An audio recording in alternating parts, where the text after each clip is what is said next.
Hey everybody, this is Chris with Overclockers Club. I get a lot of comments on this little swivel stand that I actually made to show off computer cases during a review. So I'll show you what I did.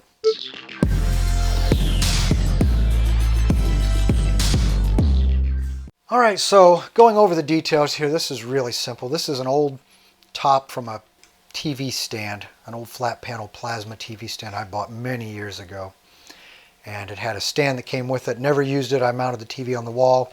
Had this nice piece of glass left over. Couldn't bear to throw it away, so I kept it around, never really knowing what I was going to do with it. Well, now I know. So that's all this is. On the bottom of it, though, this is where all the action is. So first, there's this piece of wood. This is just a piece of particle board I painted black. Piece of scrap.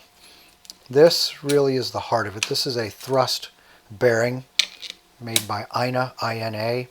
This particular one is one I just had laying around. These are a couple $100 maybe, so I would never pay that kind of money for that, but since I had it laying around, that's why I'm using it. And then underneath is a thrust washer, and there's a thrust washer or thrust plate here that I made. But you can get by probably without even using a thrust bearing if you don't want to spend that kind of money or you can't find one. You could probably just make everything out of plastic and maybe make the centerpiece here out of Teflon, or use some Teflon lube, and the plastic would probably slide back and forth not quite as smoothly as this thrust bearing does.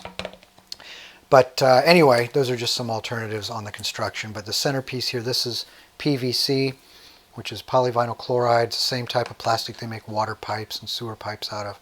I turned it on a lathe to get the right diameter there to match the OD here, or the ID of the bearing, and the OD here keeps the bearing. The OD keeps the bearing from moving around. I got a little bit of play there, but that just sort of centers the bearing.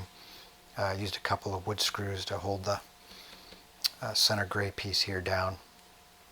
And then really on the bottom of the glass, I made this metal thrust washer, and then this is white Delrin, and I machined it on a lathe to get the OD, or the outer diameter, to match the inside diameter of this piece. So what this does, this centers inside of this piece to keep the glass basically from shifting side to side. Everything is kept concentric. And these holes were just part of the old mounting for the stand that went on this, but not much I can do about that. So anyway, that's really all there is to this. I've got $0 in it. It's not the prettiest thing, but it certainly gets the job done. It's nice when you're doing a system build with a very large, bulky, heavy case. You can sort of spin it around, get to both sides of the case or front and back without having to run around the table. So that's nice. Now, if I were doing this over again, I might make something that had a through hole in the center to sort of bolt these two together so that this doesn't fly apart. Every once in a while I get a case shifted and it wants to tip like that because there's nothing holding this really down, so if my weight isn't centered properly. Anyway, there's no reason why you couldn't make this or something very similar to it yourself. These are the bearings here, and there are many to choose from. This, like I said, is just one I happen to have sitting around, and from some machines that I worked on years ago. There's the thrust washers and the thrust bearings. So anyway, I hope this gives you some ideas. This is Chris with Overclockers Club. Thanks for watching, and don't forget to subscribe.